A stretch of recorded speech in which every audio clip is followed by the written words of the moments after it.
Praise the lord. Good morning. బాగున్నారా అందరూ? ఈరోజు మనమందరము ఈ విషయాన్ని గురించి మెడిటేట్ చేయాలని నేను ఆశపడుతూ ఉన్నాను. అదేంటంటే ఐక్యత లేదా ఐక్యమత్యము, ఒకటిగా ఉండటము, ఒకే మనస్సు కలిగి ఉండటం గురించి మనము ప్రయత్నం చేయాల్సిందిగా మీ అందరిని నేను కోరుతూ ఉన్నాను. చూడండి, యోహాను సువార్త 17వ అధ్యాయము 20 నుంచి చదువుకుంటూ వెళ్తే 22వ అధ్యాయంలో మనము ఏకమై ఉన్నలాగున వారును ఏకమై ఉండవలనని నీవు నాకు అనుగ్రహించిన మహిమను నేను వారికి ఇచ్చితిని.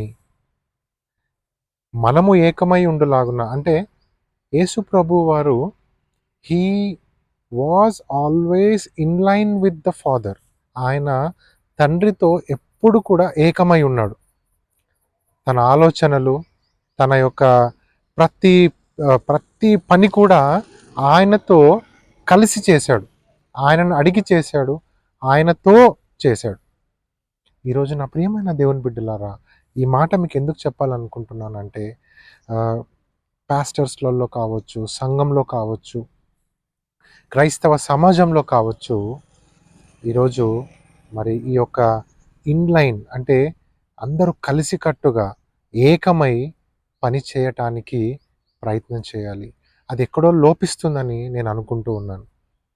యేసు ప్రభు వారు ఎలా అయితే తండ్రితో ఆయన ఏకమై ఉన్నాడని మనం ఇక్కడ చదువుతున్నాం కదా, అలా మనము కూడా ఆయనతో ఏకమై ఉండాలి.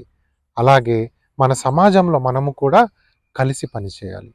అలా కాకుండా ఎప్పుడైతే నువ్వు సాతానుకు చోటిస్తావో, సాతాను ఏం చేస్తుంది?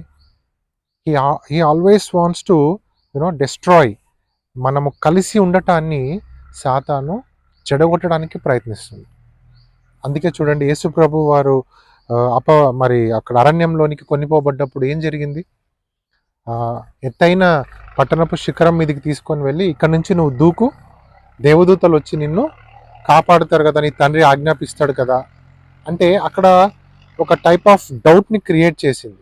కానీ నా ప్రియమైన దేవుని బిడ్డలారా, ఈరోజు మనం ఎప్పుడైతే ఐక్యతను కోల్పోతామో, ఎప్పుడైతే కలిసికట్టుగా పనిచేయటాన్ని విడిచిపెడతామో, ఎప్పుడైతే మనం యేసు ప్రభువుతో ఇన్లైన్గా ఉండటానికి మనం విడిచిపెడతామో, సాతాను అటాక్ చేస్తాడు.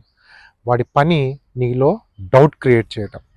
కాబట్టి వాడికి చోటు ఇవ్వకుండా మనలో మనమందరము కూడా ఏకమై పనిచేస్తూ యేసుక్రీస్తుతో మనం ఏకమై ఉన్నట్లయితే మనము తండ్రితో ఏకమై ఉంటాం. చూడండి, వారి యందు నేనును, నా యందు నీవును ఉండుట వలన వారు సంపూర్ణులుగా చేయబడి.